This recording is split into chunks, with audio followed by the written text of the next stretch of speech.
ఇలా చెయ్యాలి దీక్ష 48 రోజులు. శనీశ్వరుడి యొక్క సంఖ్య నవగ్రహాలలో 7, మనకి వారానికి 7 రోజులు, 7 49, అది సంఖ్య. అర్థమైంది ఎప్పుడైనా మీకు ఎందుకు 48 రోజులు చెయ్యాలని? 48 రోజులు చేసి 49వ రోజు ఇరుముడి కట్టుకొని పరమ పవిత్రమైనటువంటి స్వామివారి యొక్క దర్శనం చేసుకోవాలి. మరి చాలా మంది అంటారు వావరు స్వామి అని. వాస్తవంగా అది వావరు స్వామి వారు కాదు. వావరు అంటే స్వామివారి యొక్క నామాలలో ఒకటి. వా అంటే రా, వరు అంటే రండి, నా దగ్గరికి రండి అని అయ్యప్ప స్వామి మనల్ని పిలుస్తున్నారు.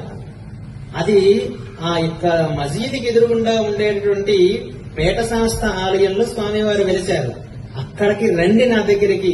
నేను ఈ విధంగా పులిపాల కోసం నా తల్లికి పాలు తేవడం కోసం ఆటవికుడిగా మారి ఇరుముడి కట్టుకొని ఈ యొక్క అడవులలో తిరిగాను. అలాగే మీరు వేషధారణ చేసుకొని నా దగ్గరికి రండి అని చెప్పేటువంటి తత్వమే ఆ యొక్క ఎరిమేలులో మనం ఆడే పేట తుల్లి ఆట. ఇది ఎవరికి తెలుసు?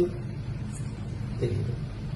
అందుకే చెప్తున్నాను, మీరు ఎదురుగుండా పడేటటువంటి ఒక కలేవరం చూస్తే ఇంటికి వెళ్ళి స్నానం చేస్తారు. అటువంటిది మరి ప్రదక్షిణ ఎలా చేస్తారో చెప్పండి.